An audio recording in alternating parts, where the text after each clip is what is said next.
Fala galera, tudo jóia? Gente, mais uma vez aqui João, professor de Geografia do Colégio Prisma e desse fantástico e maravilhoso Enem Sem Segredo. Hoje eu vou trazer para vocês umas dicas bem bacanas ligadas à questão do Cerrado brasileiro. Mas para isso, antes de começarmos a nossa aula, tá? Vou dar um tempinho para vocês fazerem o print e a gente começa. Vai lá? Faça um print? Fez o print? Vamos lá então. Pessoal, começando então aqui, para falar de domínio morfoclimático. Esse termo ele foi criado em 1970 pelo professor Aziz Absaber. Ao todo, 6 domínios morfoclimáticos que nós temos no Brasil. Diretor, puxa o mapa do domínio morfoclimático aqui no Brasil. Tá vendo aí, gente? Ok? Amazônico, Cerrado, Caatinga, Mares de Morros, Araucárias e Pradarias. 6 domínios aí. Vai para lá, mapa.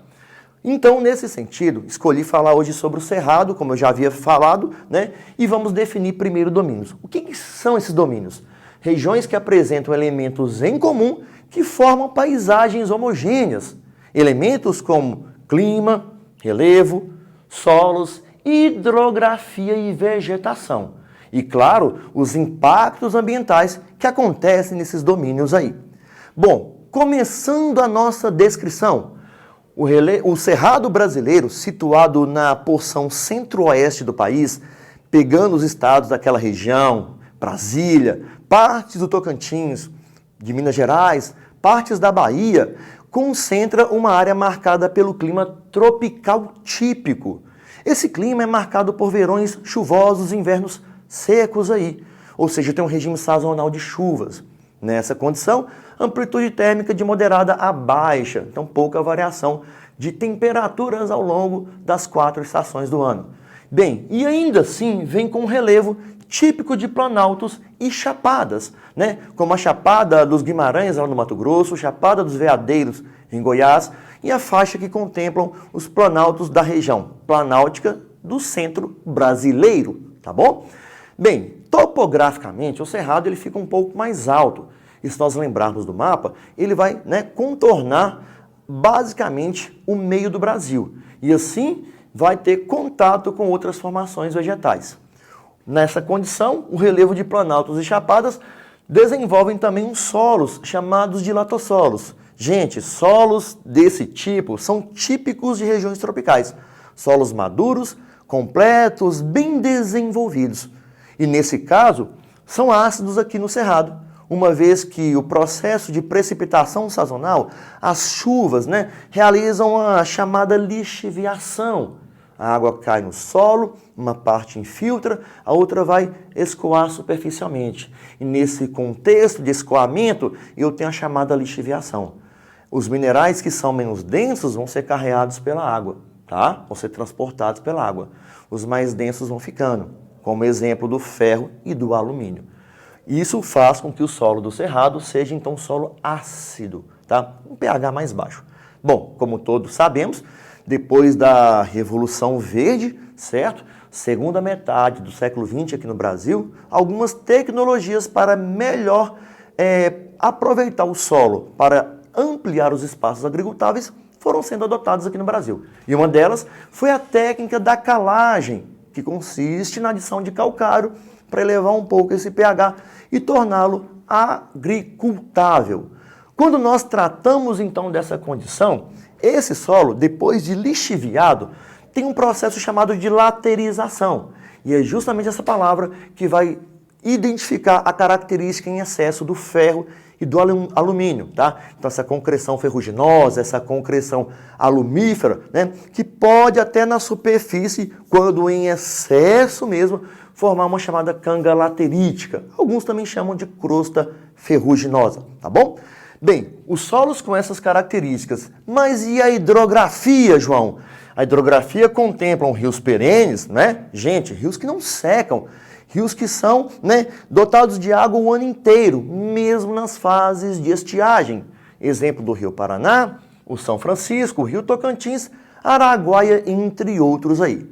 Vale ressaltar que esses rios e muitos outros aí têm suas nascentes situadas na faixa do Cerrado.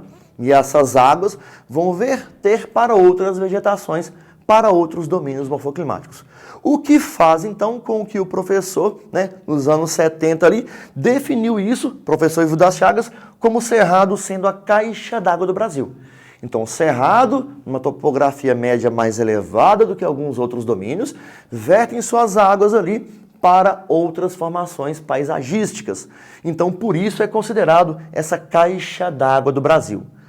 Além disso, na década de 80, um ecologista chamado Norman Myers colocou o Cerrado como também um dos hotspots de biodiversidade. O que então é um hotspot de biodiversidade? Podemos resumir em basicamente 3 pontos. Esse hotspot, ou perdão, essa vegetação para ser considerada hotspot, precisa contemplar elevada biodiversidade, elevado endemismo e elevada taxa de desmatamento. O Cerrado enquadra nesses 3 perfis, assim como também a Mata Atlântica no Brasil. No Brasil, portanto, são 2 hotspots. No mundo, mais de 30 aí, tá bom? Bem, então, a questão do hotspot e a caixa d'água do Brasil é bem relevante para todos vocês aí. Além disso, então, quando eu falo do hotspot, eu lembro da vegetação. Como são as árvores, como são as vegetações do Cerrado? São árvores mais baixas, pessoal. Não são árvores que crescem tanto, tá? Então, assim, são árvores que apresentam cascas mais grossas, cascas esclerófilas. Além disso, troncos e galhos tortuosos. Diretor, põe desse lado aqui para mim a fotinha de uma das paisagens vegetacionais do Cerrado. Vem para cá a fotinha. Olha aí. Identificaram a característica que eu estou falando para vocês? Então, vai para lá a fotinha. Gente, nessa condição, então, do Cerrado, tá? Geralmente as árvores ficam bem mais afastadas. Portes arbustivos, portes, alguns herbáceos, mas portes arbóreos, que são essas árvores que não crescem tanto como assim eu disse. Folhas que são coriáceas, aquelas folhas mais ásperas, mais cascudas. E assim também posso falar que as árvores apresentam um aspecto de semicaducidade ou semideciduidade. Quer dizer, plantas que perdem parcialmente suas folhas nas épocas secas. Uma boa parte delas se encontra nessa situação. E aí, pessoal, tá tranquilo? Tá de boa? Mas então tem uma palavrinha-chave para ajudá-los a responder uma questão do Enem de 2017. O que é? A palavra chamada tropófila. Diretor, põe esse nome aqui embaixo para mim, por favor. Tropófila. A prova do Enem de 2017 trouxe uma questão ligada ao Cerrado, cuja palavra fazia com que a gente induzisse a resposta correta. Então, vou pegar aqui essa questão para que a gente comente com vocês.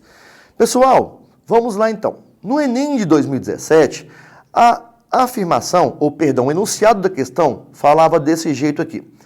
Ao destruir uma paisagem de árvores de troncos retorcidos, folhas e arbustos ásperos, sobre solos ácidos, não raro, laterizados ou tomados por folhas bizarras dos cupinzeiros, essa modernização lineariza e aparentemente não permite que se questione a pretensão modernista de que a forma deve seguir a função. O processo descrito ocorre em uma área biogeográfica, com predomínio de qual vegetação? Vocês estão vendo aqui a questão do lado, Então vamos direto para a resposta. Letra A, vegetação tropófila e clima tropical. Mas então, o que é uma vegetação tropófila? É uma vegetação que se adapta a um regime sazonal de chuvas. Tá? O Cerrado tem essa característica.